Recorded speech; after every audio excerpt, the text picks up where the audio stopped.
긴 시간이 지났지만 이 작품의 이러한 결말은 여전히 원작의 독자들에게든 혹은 애니메이션의 시청자들에게는 떠오르고 싶지 않은 쓰라린 추억으로 남아있습니다. 근친이라는 금단의 행위에 대한 도덕적 시비는 둘째치더라도 이 근친 엔딩에는 심각할 정도로 논리가 파탄되어 있어 팬 입장에서 받아들이기가 매우 어려웠던 것이죠. 그러나 저 사각백수 감히 여러분께 한 말씀 올리겠습니다.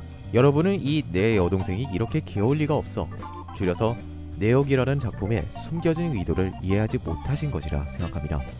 사실 이 작품에는 오시이 마모루 감독의 대표작인 공각기룡대나 그 후속작이자 오시이 특유의 현학적 감성이 가득 담겨있는 이노센스보다도 더 깊은 메시지를 내포하고 있으니 이해하지 못하신 것도 무리는 없습니다. Holy Jesus!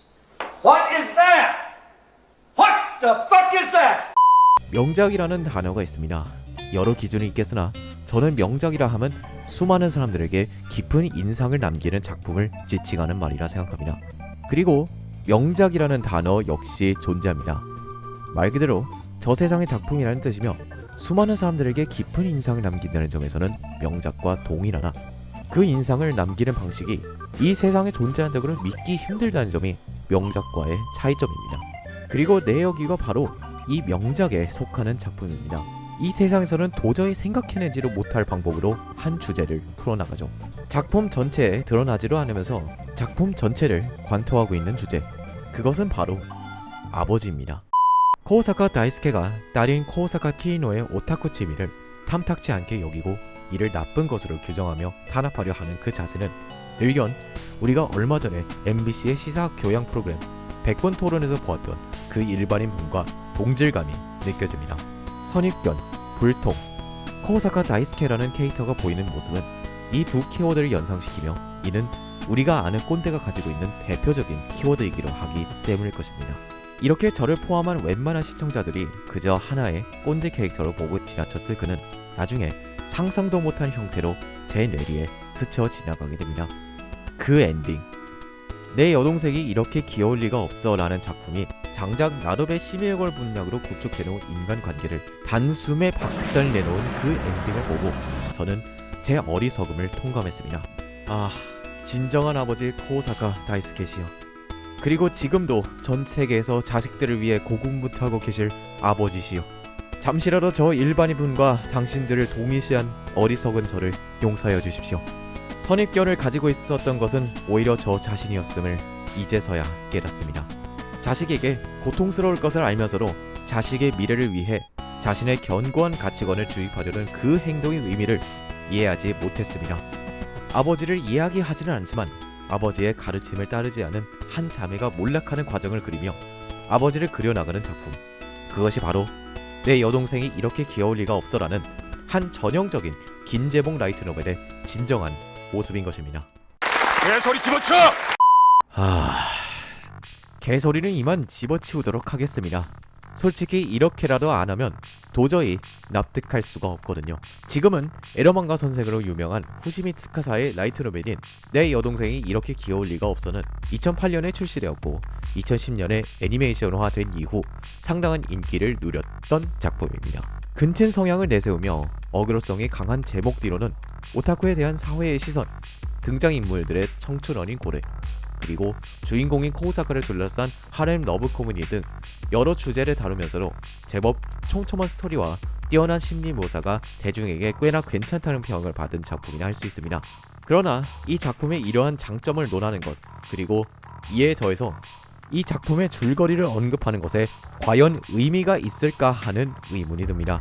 우리가 알던 한 솔직하지 못한 자매가 여동생의 비밀을 알아내는 것을 기점으로 수많은 만남을 가지는 청춘 러브 코미디 내 여동생이 이렇게 귀여울 리가 없어는 다름 아닌 작가 본인이 직접 나서서 부정했기 때문입니다. 이 근친 엔딩의 근본적인 문제는 근친이라는 행위에 대한 도덕적 시비가 아닌 논리 자체가 결여되어 있다는 점에 있습니다.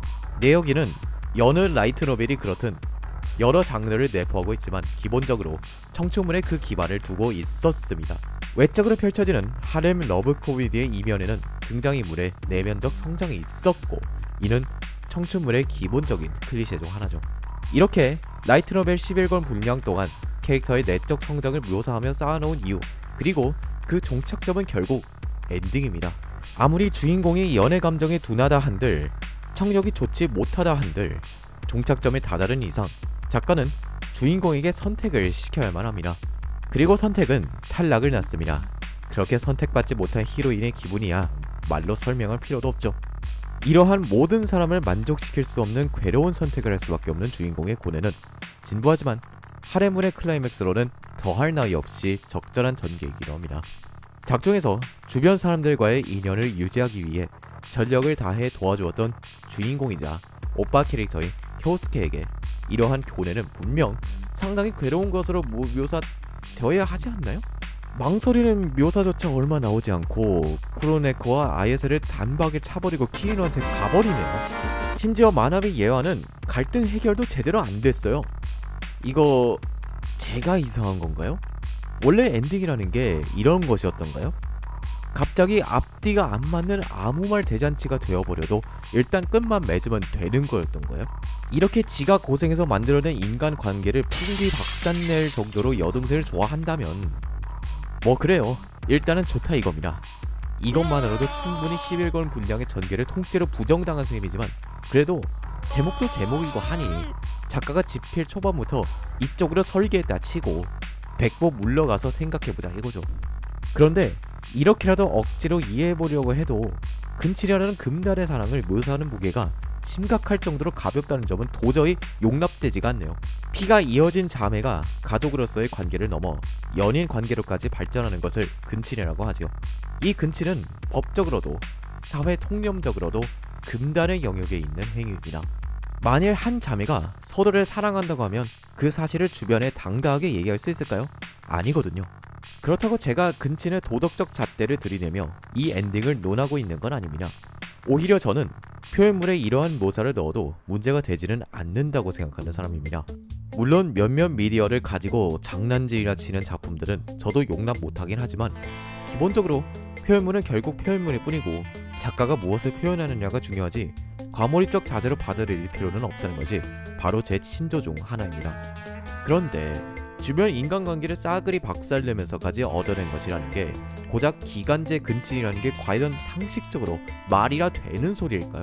방금 말씀드린 대로 근친은 금단의 사랑이죠. 서로가 사랑한다는 이유 하나로 용납될 만큼 가벼운 사랑이 아닙니다. 고작 졸업식까지만 유지될 기간제 연인 관계로 끝낼 만한 어중간한 애정을 가지고 근친을 하면서 다른 히로인을 죄라 걷어찼다? 결과에는 이유가 따릅니다. 이야기의 전개에서도 이는 마찬가지고 말이죠. 그 어떤 전개를 하든 최소한의 논리를 구비해 놓는 건 작가의 기본 덕목 아니던가요? 이 논리를 가지지 못하고 독자나 시청자를 설득하지 못하는 이야기는 어떤 이야기가 됐든 결국 속히 말하는 막장 전개가 될 수밖에 없고 내여기의 이 전개는 그야말로 막장 전개가 되어버린 겁니다. 근친 계열에서 그 이름을 만천하에 떨치고 있는 요스가노 소라에서는 근친의 엔딩에 대한 설득력을 구비하려고 온갖 노력을 했고 그 흔적이 확실히 보입니다. 특히 여동생인 소라가 마음을 굳혔을 때 오빠인 하루는 자신의 주변과 자신의 감정 사이에서 괴로운 고뇌를 이어나가는 묘사는 지금 봐도 훌륭합니다. 그야 소재가 소재이니 호불호는 극으로 갈릴 수밖에 없겠으나 그래도 엔딩을 위한 논리는 확실히 잡았습니다. 그런데 이 작품은 어떻습니까? 이 최소한의 조건조차 갖추지 않은 상태에서 엔딩을 내버렸죠. 음식점에서 닭고기 요리를 시켰는데 닭이 설익은 정도도 아니고 그냥 차가운 생고기 상태로 테이블에 올라간 것과 같은 상황이죠. 내 여동생이 이렇게 귀여울 리가 없어. 유감스럽다는 말 밖에는 떠오르지 않는 작품입니다. 지금 와서 생각해보면 그 타락이 너무나도 갑작스러웠다 보니 부정적인 감정이 배로 부풀어 올랐지 않았나 싶네요. 명작에는 여러 종류가 있습니다. 내여기는 잘만 가다가 후반에 급작스럽게 저 세상으로 가버리는 케이스라고 할 수 있겠네요. 다 된 밥에 재 뿌린다 라는 속담 많이 쓰시죠? 이 속담을 직접 체험해보고 싶으시다면 이 작품을 끝까지 보시는 것을 추천드립니다. 아마 직접 밥에 재를 뿌려서 음식 쓰레기를 만드는 것보다도 훨씬 효율적으로 속담의 뜻을 깨우치실 수 있을 겁니다. 아, 스트레스 때문에 목 잡고 요절하는 게 먼저겠군요. 그럼 오늘은 이만 물러가겠습니다. 혹시 괜찮으시다면 이 모자른 유튜버를 구독과 좋아요 혹은 싫어요로 길러주십시오. 여러분의 귀중한 클릭이 저를 사람으로 만듭니다.